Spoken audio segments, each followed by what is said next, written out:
অবাক করা একটা বড় ধরনের তথ্য দৃষ্টি আকর্ষণ করেছে অনেকের। বাংলাদেশে ক্ষমতাসীন এবং ক্ষমতার বাইরে থাকা বিভিন্ন পর্যায়ে যারা রাজনীতির সঙ্গে সম্পৃক্ত, সবচেয়ে বেশি আলোচিত এবং দেশের বাইরে গণমাধ্যমে, সামাজিক যোগাযোগ মাধ্যমে কাকে নিয়ে বেশি আলোচনা হচ্ছে, এর উপর একটি পরিসংখ্যান দেখা গেছে সবচেয়ে বেশি গুরুত্ব পেয়েছে বাংলাদেশের সাবেক প্রধানমন্ত্রী শেখ হাসিনা। একটি সময়ের পরিসরকে তৈরি করে একটা অ্যানালাইসিস করা হয়েছে যে এই পরিসরে বিশ্বের গুরুত্বপূর্ণ গণমাধ্যম সবচেয়ে বেশি কার ইন্টারভিউ নিয়েছে, শেখ হাসিনার। শেখ হাসিনাকে ঘিরে যত আলোচনা ইউটিউব সহ বাংলাদেশের টেলিভিশন, বেসরকারি, সরকারি বিভিন্ন প্রতিষ্ঠানে যত আলোচনা হয়েছে, এত আলোচনা দেশের প্রধানমন্ত্রী অথবা সাবেক প্রধান উপদেষ্টা অথবা যারা ক্ষমতার বাইরে আছেন তাদের কাউকে নিয়ে হয়নি। আরো একটা ইন্টারেস্টিং বিষয় হচ্ছে, শেখ হাসিনাকে ক্ষমতাচ্যুত করার পরে একটা প্রচন্ড ন্যারেটিভ তৈরি করা হয়েছিল তিনি স্বৈরাচার, তিনি একনায়ক, তিনি হত্যাকারী, বিভিন্ন রকম ভাবে। এখন বিশ্বের বিভিন্ন গণমাধ্যমে সেই ন্যারেটিভটার একসেপ্ট হয়নি। তারা বলছে একটা আন্দোলনের মুখে, কেউ বলছে সশস্ত্র অবস্থার মুখে, কেউ বলছেন সরকারের তার পাশে থাকা লোকজনদের বিশ্বাসঘাতকতায় ক্ষমতার থেকে তাকে সরিয়ে দেওয়া হয়েছে। কেউ আর এখন তাকে স্বৈরাচারী বলছে না, একনায়কও বলছে না, খুনিও বলছে না, অর্থাৎ ন্যারেটিভ চেঞ্জ হয়ে যাচ্ছে। দেশের বিভিন্ন গণমাধ্যমে যে সকল টকশো হয় সেখানে জোর করে যেটা বলানোর চেষ্টা করা হতো স্বৈরাচার, খুনি ইত্যাদি ইত্যাদি নামে, এখন সেই ন্যারেটিভটা ওখানে নাই। বরং যারা সেই সময় শেখ হাসিনার তীব্র বিরোধিতা করতেন তারা এখন বলছেন যে আমাদের ভুল হয়েছে, আমরা মনে করি শেখ হাসিনার আমলটাই ভালো ছিল, শেখ হাসিনা যথার্থ ছিলেন। এর ভিতরে যারা তীব্র শেখ হাসিনা সমালোচক, সরকারপন্থী অথবা শেখ হাসিনা বিরোধী রাজনীতির সঙ্গে জড়িত, তারা কেউ কেউ তো গণমাধ্যমে এবং সামাজিক যোগাযোগ মাধ্যমে করজোড়ে ক্ষমা চেয়ে বলছেন যে অতীতে যা বলেছি সেটা ভুল বলেছি।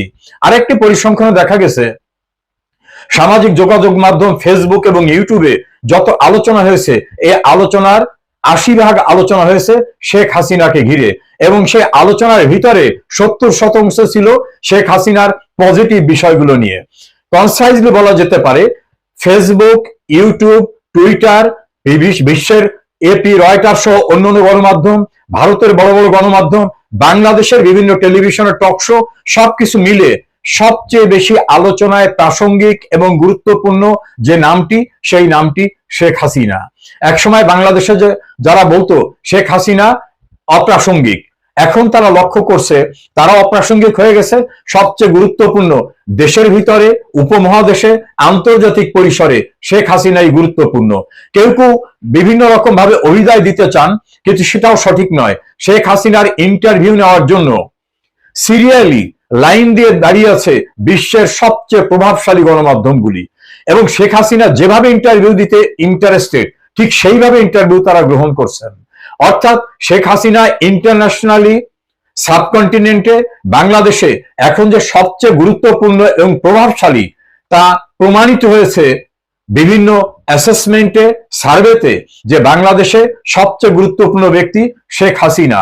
এবং দেশের অভ্যন্তরে যত আলোচনা হয়েছে ফেসবুকে, ইউটিউবে এবং বেসরকারি টেলিভিশন টক শোতে, সবখানি শেখ হাসিনার শাসনামলকে কম্পারেটিভ স্টাডি করে বলা হচ্ছে শেখ হাসিনার ত্রুটি বিচ্যুতি থাকলেও তার শাসনামলই বাংলাদেশে সবচেয়ে ভালো ছিল।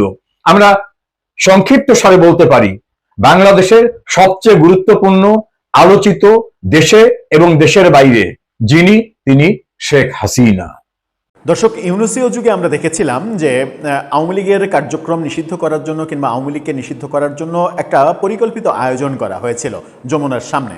হাসনাত তার সেখানে গিয়ে মিছিল করলেন, দাবি জানালেন, এবং ওয়াসার পানির গাড়ি গিয়ে তাদের উপরে শীতল বৃষ্টি দিল, এক ধরনের আমন্ত্রণ, ওয়েলকাম, আপ্যায়ন করা হলো। যমুনা থেকে তাদের জন্য খাবারও এসেছিল, এরকমটা শোনা যায়।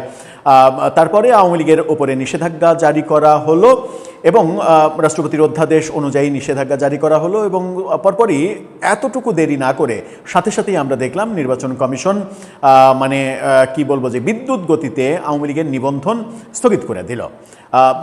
সেটা যে সরকারের নির্দেশেই করেছে এটা তখন স্পষ্ট হয়েছে। অথচ নির্বাচন কমিশন একটা স্বাধীন সার্বভৌম প্রতিষ্ঠান, তার সরকারের আদেশে এই কাজগুলো করার কথা নয়, আইন অনুযায়ী করার কথা। কারণ মানে নিবন্ধন হয় থাকবে অথবা বাতিল হবে, স্থগিতের অপশন নেই, কিন্তু তারা সেটা করেছিল।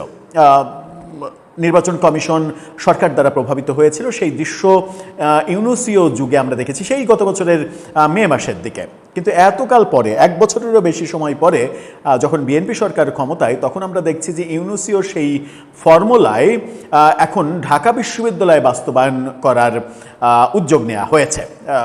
সেটা কি? ইউনুস সরকার যেভাবে আওয়ামী লীগের নিষেধাজ্ঞা জারি করেছিল, মানে সবাই তো বলছিল যে দোষীদের বিচার হোক, কিন্তু দল হিসেবে কোনো দল তো একটা জড় পদার্থ, দলকে যখন মানুষ চালায় তখন দল চলে। সুতরাং সেটা চালাতে গিয়ে যে মানুষগুলো রাস্তা ভুল করেছে তাদের বিচার হবে, কিন্তু দল কেন? এই প্রসঙ্গ অনেকেই বলেছিলেন। কিন্তু শিক্ষিত বাংলাদেশের সব থেকে বড় প্রতিষ্ঠান, শিক্ষা প্রতিষ্ঠান ঢাকা বিশ্ববিদ্যালয়, এবং ঢাকা বিশ্ববিদ্যালয়ে এই মেধাবী তরুণদের আগামীর জন্য গড়ে তোলেন যারা, সেই শিক্ষকরা আরও বেশি মেধাবী এবং বাংলাদেশের টপ ক্লাস মানুষ।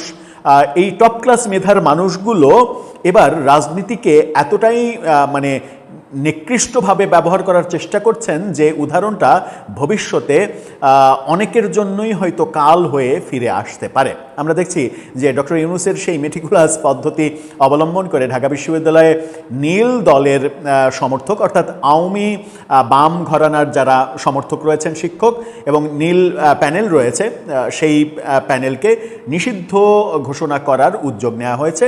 সেটা করার জন্য কমিটি গঠন করা হয়েছে। এখন বিশ্ববিদ্যালয়ে শিক্ষকদের রাজনীতি করারই তো কথা না, সেখানে রাজনৈতিক দলের অস্তিত্বই থাকার কথা না। সেখানে শিক্ষকদের ওই শিক্ষক সমিতির নির্বাচনের জন্য যে বিভিন্ন প্ল্যাটফর্ম, নীল দল, সাদা দল, এই যে প্ল্যাটফর্ম, এই প্ল্যাটফর্মটাকে আপনি তো রাজনীতির মধ্যে ফেলতে পারেন না। কিন্তু আমরা দেখছি যে সেখানে প্রফেসর ইউনূসের মেটিকুলাস ডিজাইন বাস্তবায়ন করার চেষ্টা এবং উদ্যোগ, এবং সম্ভবত সেটা করা হবে। চলুন একটু ঢাকা বিশ্ববিদ্যালয়ে যাই, তারা কি ভাবছেন।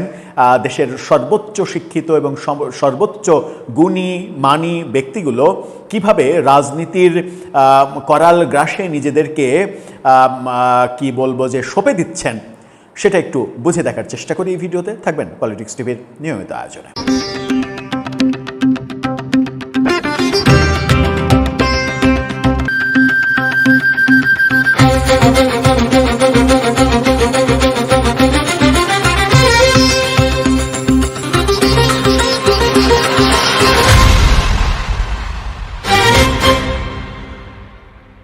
দর্শক, বলছিলাম ঢাকা বিশ্ববিদ্যালয়ে রাজনীতির থিওরি অ্যাপ্লাই করা হচ্ছে।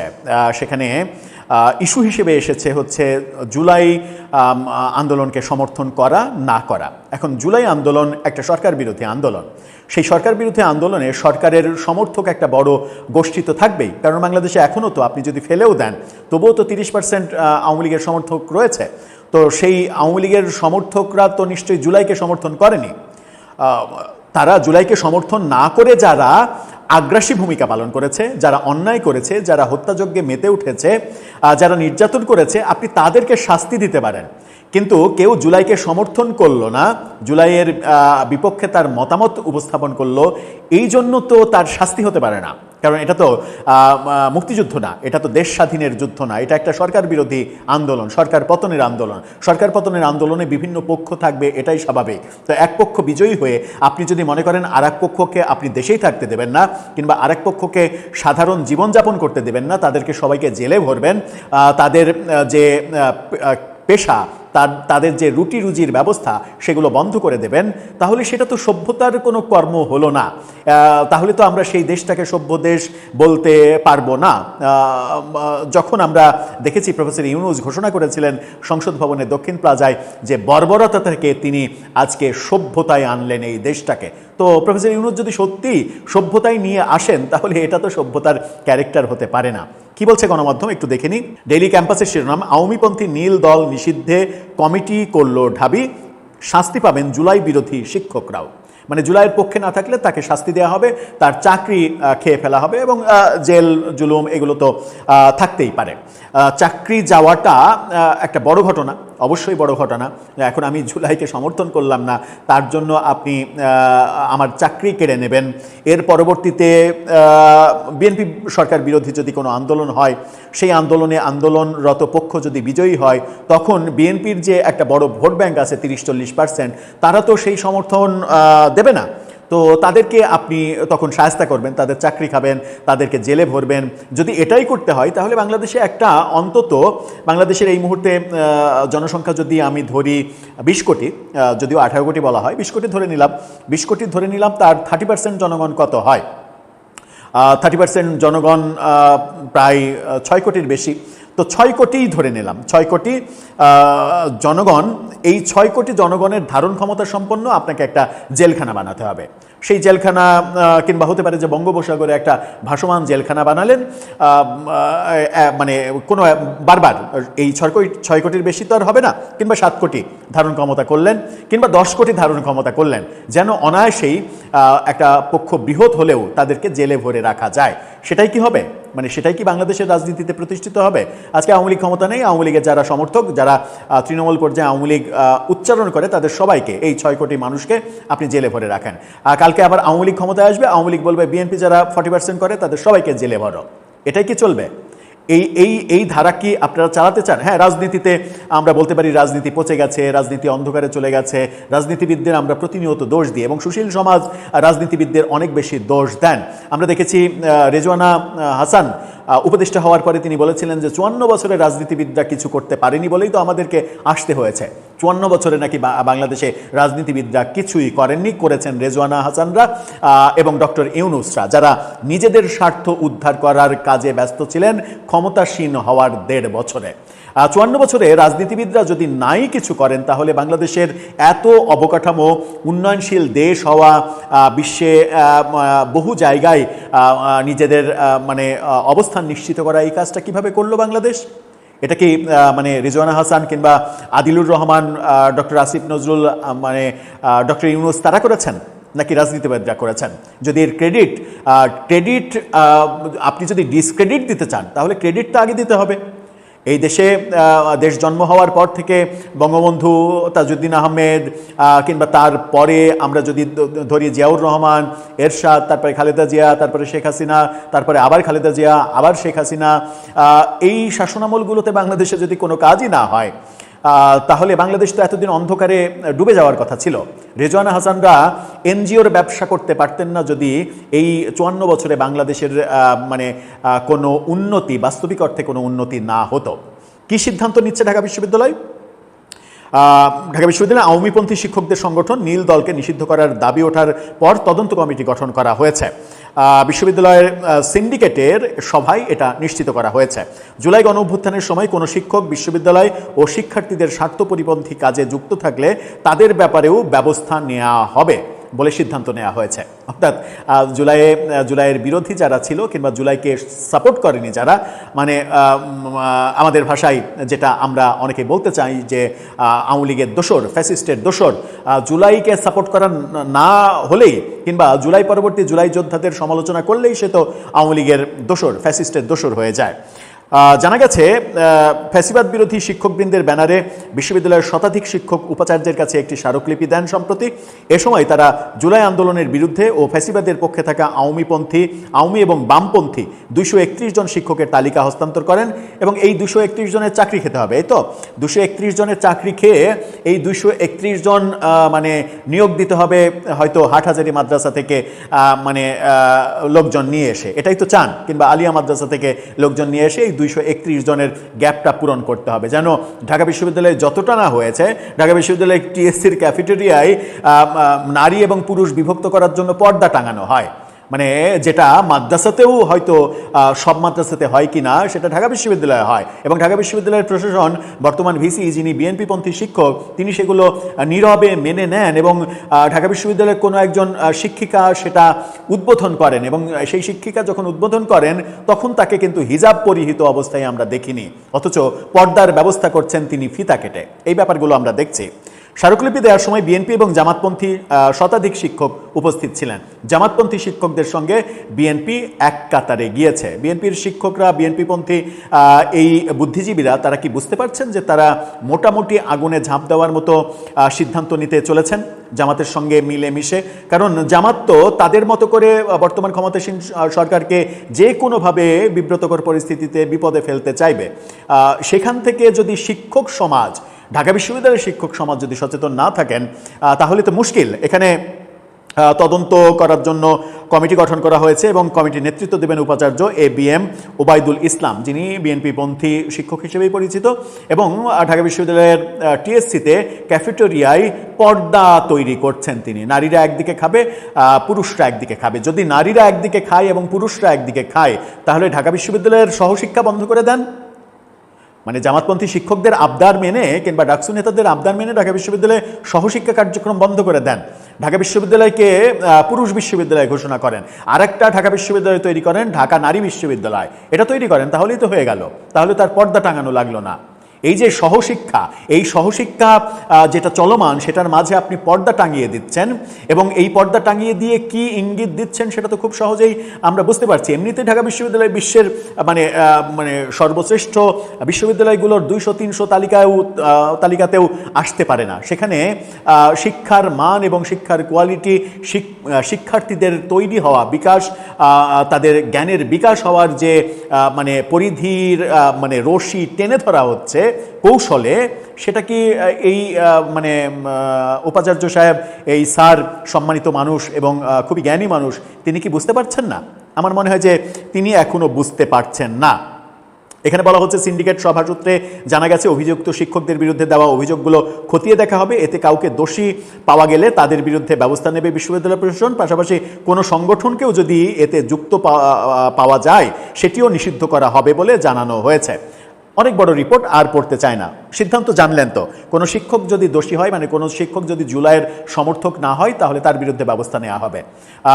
মানে শিক্ষকদের কোনো সংগঠন যদি জুলাইয়ের সাপোর্টার না হয় তাহলে সেই সংগঠনকে নিষিদ্ধ করা হবে। আজকে নীল দলকে আপনি নিষিদ্ধ করবেন।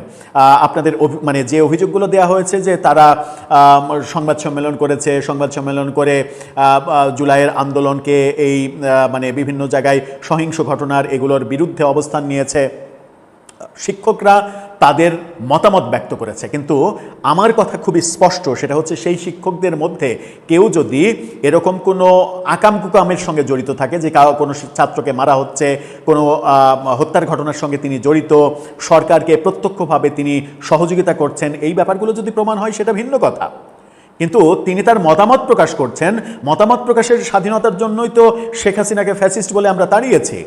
সেখানে মতামত প্রকাশের স্বাধীনতা ছিল না, মত প্রকাশ করতে পারতাম না আমরা, এটাই তো আমাদের অভিযোগ ছিল। তো তাকে তাড়িয়ে তাহলে লাভ হলো কি? তাকে তাড়িয়ে প্রফেসর ইউনূস ঘোষণা করলেন যে আপনারা মন খুলে প্রাণ খুলে আমাদের সমালোচনা করুন, আর যেই সমালোচনা করতে গেল তাকেই সন্ত্রাস বিরোধী আইনে জেলে ভরা হলো। তাহলে মতামত প্রকাশের অধিকার কোথায় গেল? মতামত প্রকাশের অধিকারের জন্য তো আন্দোলন দানা বেঁধে উঠল। আমরা কথা বলতে পারি না, আমাদেরকে কথা বলতে দেওয়া হয় না, আমাদেরকে নির্যাতন করা হয়, নিপীড়ন করা হয়, অহেতুক মানে বিরোধিতা করলে, সমালোচনা করলে আমাদেরকে জেলে ভরা হয়, এগুলোই তো অভিযোগ ছিল। তাহলে সেই অভিযোগগুলো যখন আমাদের ছিল, আমরা কি সেই অভিযোগ ব্যাপারে সচেতন থাকছি? আজকে আপনি নীল দলকে বহিষ্কার করছেন, নিষিদ্ধ করছেন নীল দলকে। কালকে হলুদ দল ক্ষমতায় আসলো, হলুদ দল ক্ষমতায় এসে যদি মনে করে যে সাদা দলকে এবার নিষিদ্ধ করব, সাদা দল যেটা বিএনপিপন্থী শিক্ষকরা, তাদেরকে যদি নিষিদ্ধ করব এটা ভাবে, তখন কি আমাদের সমর্থন করা উচিত? কখনোই না। এই কর্মকাণ্ডকেই সমর্থন করা উচিত না। কারণ এই প্রক্রিয়াটা নগ্ন রাজনৈতিক যে বিদ্বেষ এবং প্রতিহিংসার যে রাজনীতিকে দূষিত করেছে, কলুষিত করেছে, সেটা যদি শিক্ষাঙ্গনে প্রবেশ করে তাহলে শিক্ষাঙ্গন শেষ। এবং ঢাকা বিশ্ববিদ্যালয় যেটা হয়েছে, ঢাকা বিশ্ববিদ্যালয় এমনি তো, ঢাকা বিশ্ববিদ্যালয় শুধু না, বাংলাদেশের বিশ্ববিদ্যালয়গুলোকে তো এমনিই তো শেখ হাসিনার মানে সর্বশেষ যে সিদ্ধান্ত বিশ্ববিদ্যালয়ে ভর্তির যোগ্যতা, সেখানে যোগ্যতা শিথিল করে, যোগ্যতার মেটিকুলাস পরিবর্তন করে এমন অবস্থা তৈরি করেছে যে বিশ্ববিদ্যালয়গুলোতে এখন মানে এই পর্দা টাঙানো শুরু হচ্ছে। এবং পর্দা টাঙানো এটা রেয়াজ হয়ে দাঁড়াবে। আর কয়েকদিন পরে দেখা যাবে ঢাকা বিশ্ববিদ্যালয়ের প্রত্যেকটা ক্লাসরুমে মাঝখানে পর্দা টাঙানো হচ্ছে এবং এই পর্দার এক পাশে নারীরা থাকবে, পর্দার আরেক পাশে পুরুষরা থাকবে। এমনও বলা হতে পারে যে ঢাকা বিশ্ববিদ্যালয়ে নারী এবং পুরুষদের জন্য আলাদা রুটিনে ক্লাস হবে, নারীদের ক্লাস আলাদা হবে, পুরুষদের ক্লাস আলাদা হবে, নারীদের ক্লাস নেবে নারী শিক্ষক, পুরুষদের ক্লাস নেবে পুরুষ শিক্ষক। সেদিন বেশি দূরে নেই। ঢাকা বিশ্ববিদ্যালয়ে লাল সালুর মসজিদ ঢুকতে আর বেশি দেরি নেই। যে ব্যবস্থাটা শেখ হাসিনা করে গিয়েছেন, ঢাকা বিশ্ববিদ্যালয়কে শুধু না বিশ্ববিদ্যালয়গুলোকে মাদ্রাসায় পরিণত করার বন্দোবস্ত করে গেছেন, সেটা আরও পরিণত করতে চাইছেন আপনারা। বিএনপির কাছ থেকে আমাদের প্রত্যাশা অনেক বেশি আছে এখন পর্যন্ত। এখনই হতাশ হওয়ার কোনো কিছু নেই, আমাদের এখনও অনেক বেশি প্রত্যাশা রয়েছে। বিএনপি মুক্তিযুদ্ধের পক্ষের একটা বড় সমর্থক দল। বিএনপির প্রতিষ্ঠাতা একজন বীর মুক্তিযোদ্ধা, খেতাবপ্রাপ্ত মুক্তিযোদ্ধা। তার দল নিশ্চয়ই এরকম কোনো ভুল করবে না যে উগ্রবাদ কিংবা ধর্মীয় সাম্প্রদায়িকতা এবং আমাদের শিক্ষাঙ্গনকে এমনভাবে তৈরি করা যেখানে আমরা সহশিক্ষা অর্জন করতে পারবো না, সেই ধারায় নিশ্চয়ই বিএনপি সরকার যাবে না। এবং আজকে নীল দলকে বহিষ্কার করা, কালকে সাদা দলকে বহিষ্কার করা, পরশু হলুদ দলকে বহিষ্কার করা, এই রেওয়াজ এবং এই চর্চা বিশ্ববিদ্যালয়ের শিক্ষকদের মধ্যে যেটা দেখা যাচ্ছে, সেটার ব্যাপারে শিক্ষামন্ত্রীর হস্তক্ষেপ এখনই প্রয়োজন। শিক্ষামন্ত্রী কিছুদিন আগে অবশ্য বলেছেন, যদি রাজনীতি করতে হয় তাহলে অবসর নেন কিংবা চাকরি ছেড়ে দেন, ছেড়ে দিয়ে তারপরে রাজনীতি করেন। এটা এখন অবধারিত করার সময় এসেছে। আমার মনে হয় বিশ্ববিদ্যালয়ে ওপেনলি বলার সময় এসেছে, সরকারের নিয়ম করার সময় এসেছে যে বিশ্ববিদ্যালয়ে কোনো ধরনের কোনো শিক্ষক রাজনীতি চলবে না। যদি সেটা করা যায় তাহলে এই ধরনের নগ্ন প্রয়াস, যেটার ধারাবাহিকতা আমাদের ভয়ঙ্কর পরিণতির দিকে নিতে পারে, আজকে যেটা করা হচ্ছে আগামীকালকে প্রতিহিংসার বশবর্তী হয়ে এর চাইতে দ্বিগুণ করার চেষ্টা করবে আরেক পক্ষ, পরশুদিন 4 গুণ করার চেষ্টা করবে, আমরা কিন্তু শান্তি পাব না। দেশটার পাশাপাশি বিশ্ববিদ্যালয়গুলো যদি এরকম অকেজো অশান্তির জায়গা হয়ে যায়, সেটা আমাদের জন্য কোনোভাবেই ভালো কিছু হবে না। কারণ বাংলাদেশের এমন কোনো বিশ্ববিদ্যালয় নেই যেটা, এমনকি পাকিস্তানের শিক্ষা প্রতিষ্ঠানও বিশ্বের টপ 100-200 তালিকায় থাকে, কিন্তু বাংলাদেশের কোনো বিশ্ববিদ্যালয় সেটা থাকে না। এই জায়গায় আমার মনে হয় যে সরকারের সব থেকে বেশি মনোযোগী হওয়া উচিত। কারণ শিক্ষা জাতির মেরুদণ্ড, সেখানে শিক্ষাকে যদি সর্বোচ্চ গুরুত্ব না দেওয়া হয়, শিক্ষাকে যদি এই রাজনীতি মুক্ত এবং কলুষণ মুক্ত করা না হয়, শিক্ষাকে যদি প্রতিহিংসার জায়গা থেকে বের করে না আনা যায়, তাহলে আগামী প্রজন্ম তৈরি করতে আমরা পারবো না। আগামী প্রজন্ম তৈরি হবে এমন একটা প্রজন্ম যারা প্রতিনিয়ত সাউমাউ ছেড়ে ফেলার ব্যাপারটাকেই মনে করবে তাদের সংস্কৃতি এবং সেটাকেই তারা নবী রাসূলের পর্যায়ে নিয়ে যাওয়ার চেষ্টা করবে। দর্শক, আপনার মতামত এ ব্যাপারে জানিয়ে লিখতে পারেন আমাদের কমেন্ট বক্সে।